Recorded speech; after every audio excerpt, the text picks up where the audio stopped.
नमस्कार मित्रांनो. आज आपण ग्रामरचा महत्त्वाचा टॉपिक तो म्हणजे क्वेश्चन टॅग.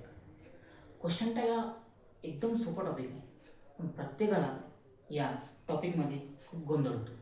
तर या व्हिडिओमध्ये आपण क्वेश्चन टॅग समजून घेऊ आणि त्यामधला ईच अँड एव्हरी कन्सेप्ट आपण या व्हिडिओमध्ये खूप सोप्या पद्धतीने समजून घेऊ. चला तर मग आज आपल्या क्वेश्चन टॅग या टॉपिकला सुरुवात करूया. क्वेश्चन टॅग म्हणजे नेमकं काय?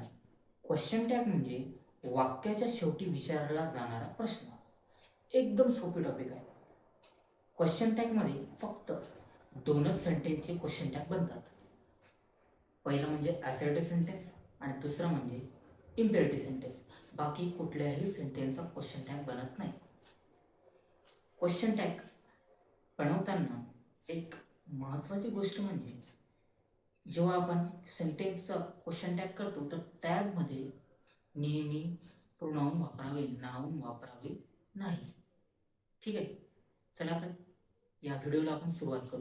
चला तर मग आपण ॲसर्टिव्ह सेंटेन्सचे क्वेश्चन टॅग कसे करावे ते समजून घेऊया.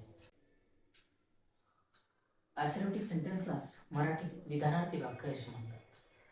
एक छोटा कन्सेप्ट तुम्हाला सांगतो. जर तुम्हाला वाटत असणार तर तुम्ही नोट डाऊन करू शकता. चला तर मग आपण ॲसर्टिव्ह सेंटेन्सचे रूल्स समजून घेऊया, जेणेकरून तुम्हाला क्वेश्चन टॅग सोडवताना एकदम इझी प्रकारे तुम्हाला क्वेश्चन टॅग सोडवता येईल.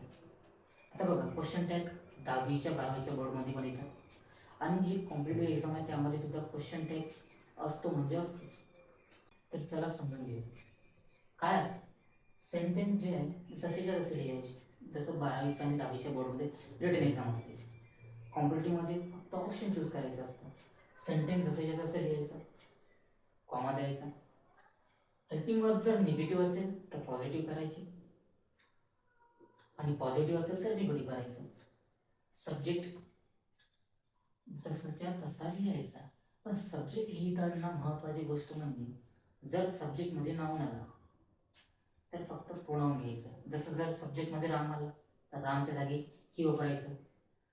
सपोज जर मीना आलं तर मीनाच्या जागी शी वापरायचं. त्याच प्रकारे शेवटी क्वेश्चन मार्क देणं मस्ट आहे. क्वेश्चन मार्क द्यायचा.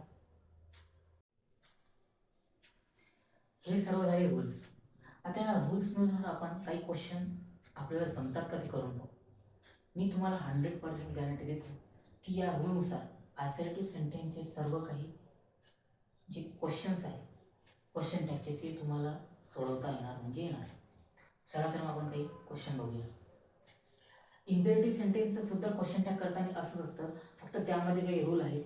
ते रूल जर लक्षात ठेवले तर बस सेम स्ट्रक्चर त्यामध्ये सुद्धा असतं. चला तर मग आपण ॲसर्टिव्ह सेंटेन्सचे काही क्वेश्चन बघू. आता सर्वांना जो गोंधळ येईल तो म्हणजे हेल्पिंग वर्बचा. की हेल्पिंग वर्ब जर अफर्मेटिव्ह असेल तर निगेटिव्ह करायचं कसं, आणि जर निगेटिव्ह असेल तर अफर्मेटिव्ह कसं करायचं. चला तर मी तुम्हाला हे जे हेल्पिंग वर्ब आहे याच्यात तुम्हाला निगेटिव्ह फॉर्म कसं तयार करायचं समजावून सांगतो. प्लस नॉट काय होतं, डोंट. तसंच डज प्लस नॉट डझंट, किंवा त्याला डज नॉट किंवा म्हणू शकतो आपण डू नॉट सुद्धा म्हणू शकतो. बघा, डीडचं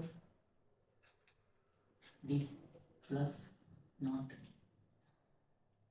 डिडंट. आता ॲम प्लस नॉटचं बघा, हे खूप महत्त्वाचं आहे.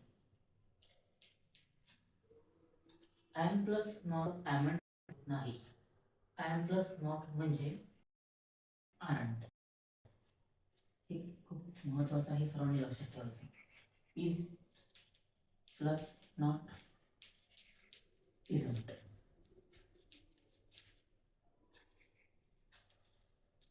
आर प्लस नॉट सुद्धा आरंट.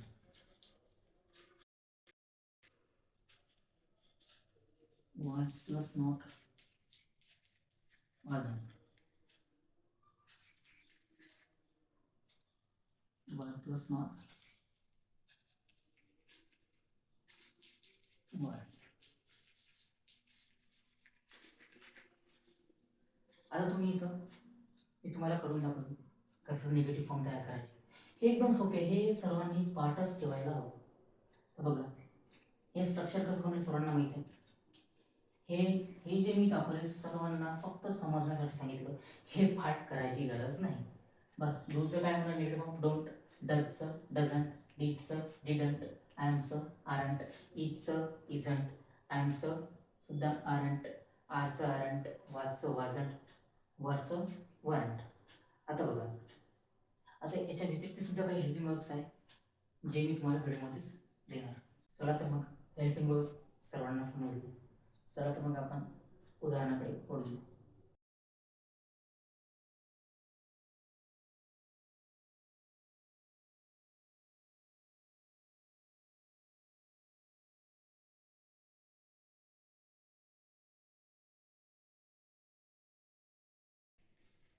हे एकदम बेसिक मी उदाहरण घेतलं.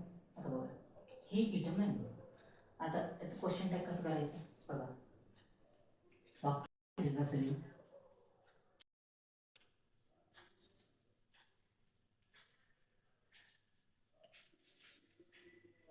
कॉमा द्यायचं. आता बघा, इथं कोणतं तुम्हाला हेल्पिंग वर्ब दिसत आहे का? नाही. तर अशा वेळेस काय करायचं, डू, डज, डीड मधलं हेल्पिंग वर्ब घ्यायचं. आता हा कुठला टेन्स आहे? हे इटम मँगो. इथे आहे वी वन, हा आहे प्रेझेंट टेन्स. तर प्रेझेंट टेन्ससाठी दोन असतात, डज आणि डू. बघा, तर मला सांगा, ही ही साठी कुठला हेल्पिंग वर्ब लागेल? तर ही साठी लागेल डज. तर मग आपलं सेंटेन्स नेगेटिव्ह आहे की पॉझिटिव्ह आहे? सेंटेन्स आहे पॉझिटिव्ह. तर मग डजचं काय होणार इथं? पॉझिटिव्ह असल्यानंतर आपण काय करतो? निगेटिव्ह. डजचं काय होणार इथं? डझंट.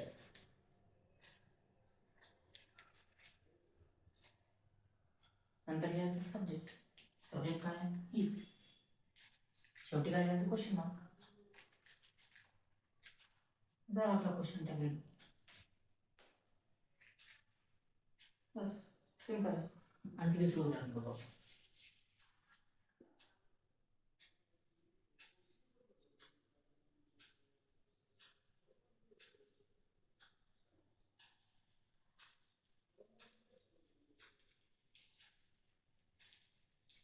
बघा, I am a teacher.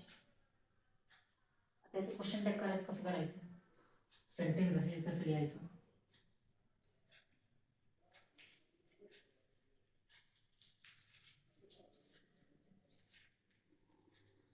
Common घ्यायचं. आयमचं काय होणार? आरंट.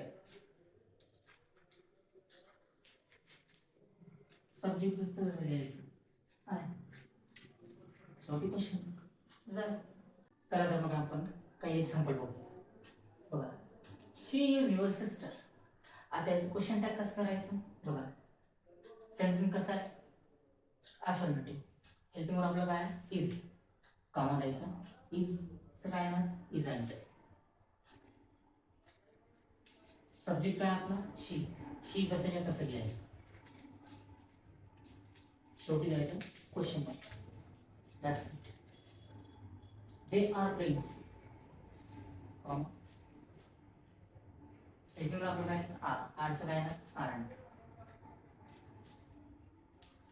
सब्जेक्ट काय आपला? दे.